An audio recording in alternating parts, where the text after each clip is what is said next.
Hello बच्चों, आज के टॉपिक में हम पढ़ाने जा रहे हैं आपको free fall condition and acceleration due to gravity. बच्चों 9th क्लास का टॉपिक है ये free fall and acceleration due to gravity, but plus ये 11th क्लास में भी आता है free fall and acceleration due to gravity. Means ये चैप्टर जो है वो आपका 9th और 11th दोनों क्लास में है, बस 9th में थोड़ा सा स्मॉल लेवल पे है, एक्सटेंडेड फॉर्म पे नहीं है, और 11th में इसको डिटेल कर दिया गया है।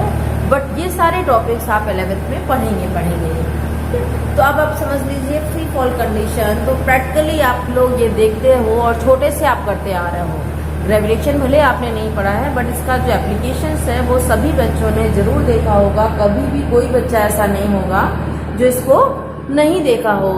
कोई भी बॉडी हम ऊपर फेंकते हैं तो वो कहाँ आती है, वो अर्थ की तरफ आती है, अर्थ के नीचे आती है। और अगर हमने अर्थ में होल कर दिया हो तो वो होल में जाएगी, ना कि वो अर्थ की सरफेस पे रहेगी। तो तब तक अगर हम उसको होल करें, उसका होल करते जाएं जब तक अर्थ का सेंटर ना आ जाए, तो वो सेंटर पे जाके रुक जाएगी, सेंटर से फिर नीचे नहीं जाएगी। तो चलिए इतना समझने की जरूरत नहीं है। फ्री फॉल कंडीशन आप समझ लो। When any body moves towards the earth और centre of the earth, then this condition is known as free fall condition.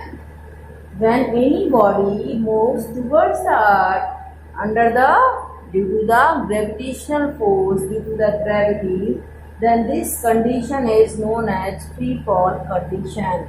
ये तभी होगी जब बॉडी फॉलिंग कर रही होगी, जब बॉडी गिरेगी ऊपर से नीचे, तभी आएगी free fall condition, otherwise free fall condition नहीं होगी।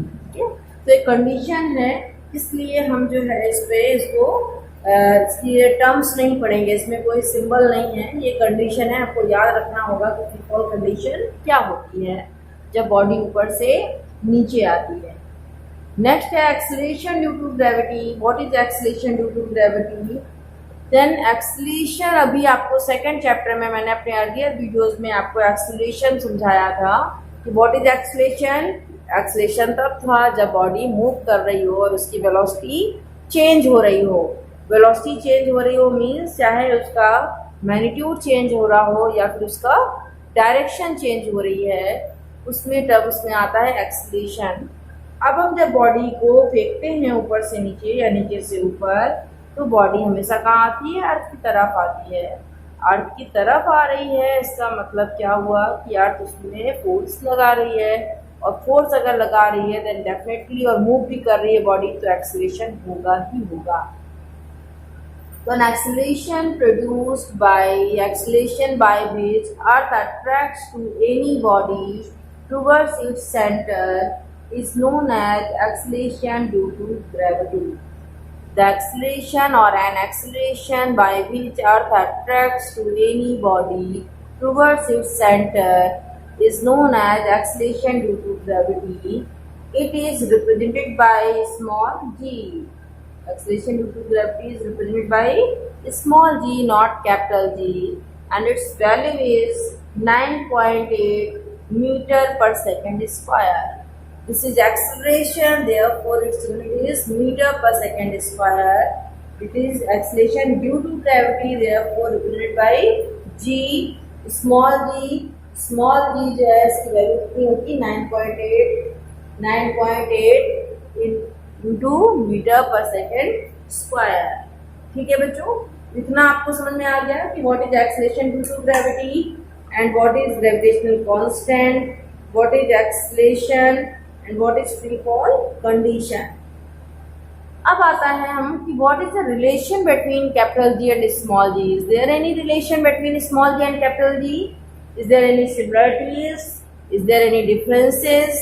तो पहले बच्चों आप समझ लो कि कैपिटल जी क्या है, स्मॉल जी क्या है, फिर हम बाद में उसका रिलेशन निकालेंगे। Capital G is universal gravitational constant, small G is only acceleration due to gravity. Capital G is constant in whole universe, but small G is not constant, it varies from place to place. The unit of SI unit of capital G is Newton meter square per kg square, while unit of small g is meter per second square. Capital G value is 6.67 into 10 to power minus 11 newton metre square per KG square, but small G value is 9.8 metre per second square. तो आप देख सकते हैं capital G की value जो है वो बहुत ही कम होती है। अब हम देख रहे हैं कि दोनों में क्या रिलेशन है, या फिर हम कह सकते हैं कि how we can determine the value of small G. Small G हमको अगर डिफाइन करना है, हमें कैलकुलेट करना है कि स्मॉल जी की वैल्यू कितनी होती है। हमने कहा भी ना 9.8 होती है, कहाँ पे, प्लेन ऑफ द अर्थ पे। तो हम इसे कैलकुलेट कर सकते हैं। ऐसा नहीं है कि हमने बोल दिया तो आप इसको याद कर लीजिए, आप कैलकुलेट कर सकते हो कि जो वैल्यू है वो 9.8 होगी या नहीं होगी। तो इसकी वैल्यू के लिए हम क्या करते हैं, हमने यहाँ पे दो बॉडीज कंसिडर करी। क्या करी, एक हमने अर्थ लिया और एक अर्थ में कोई भी बॉडी हमने सपोज करिए बॉल फेंका, ठीक है। If any ball is throne from the earth surface and its mass, body mass is small m and capital M is a mass of earth, r is a distance between earth and that body, then using universal law of gravitation F is equal to capital G capital M small m upon r square। तो capital F हुआ वो कितना हो गया, capital G capital M into small m upon r square। ये हुआ universal of gravitation. अब हमने सेकंड चैप्टर में पढ़ा था Newton second law, Newton first law, second law, third law of motion पढ़ा था। न्यूटन सेकंड लॉ वहां पे पढ़ा था F is equal to ma। What is Newton second law, that force applied is equal to the product of mass and acceleration. यहाँ पे जो acceleration है वो कैसा है, एक्सेलरेशन ड्यू टू ग्रेविटी है, और एक्सेलरेशन ड्यू टू ग्रेविटी होगा तो एक जगह हम क्या यूज करेंगे, जी यूज करेंगे। तो F is equal to M into G. दोनों ही ग्रेविटेशनल फोर्स हैं, दोनों एक दूसरे की ओर लग रहे हैं, दोनों बॉडीज के बीच में लग रहे हैं, इसलिए हम इन दोनों को कंबाइन कर देते हैं।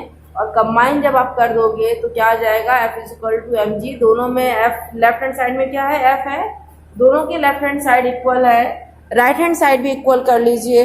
तो राइट हैंड साइड जब हम इक्वल कर लेंगे देन क्या हो जाएगा, ये M G is equal to G upon G M upon R square. जब इसको हम कैलकुलेट करेंगे एम वहां से तो कितना आ जाएगा, ये हो जाएगा M G is equal to G M M over R square. दोनों की लेफ्ट हैंड साइड इक्वल है तो राइट हैंड साइड इक्वल कर दीजिए। स्मॉल एम कैंसिल आउट हो जाएगा, तो स्मॉल एम कैंसिल आउट हो जाएगा तो क्या होता है, small G is equal to capital G M over R square. जब small G is equal to capital G M over R square आएगा तो इससे हम क्या निकाल सकते हैं, यहाँ पे है क्या, small G is acceleration due to gravity, capital G is universal gravitational constant, m is mass of earth, r is radius of earth. अब अगर हमें अर्थ ये रिलेशन हर जगह एप्लीकेबल है, चाहे वो मून पे जाए, चाहे वो सन पे जाए, या फिर हम अर्थ पे जाए, यही फॉर्मूला आपको याद रखना है। This is relation between small G and capital G. इसी के बाद आता है, कभी कभी क्वेश्चन आता है, how we can calculate the value of small G on earth और ऑन मून। तो बच्चों देखो, हमने कहा कैपिटल जी कांस्टेंट है, इसकी वैल्यू क्या होगी, 6.67 into 10 to power minus 11 newton metre square per KG square. M mass of earth है, अगर हम अर्थ पे ले रहे हैं, अर्थ का मास जो होता है वो 6 into 10 to power 24 केजी होता है।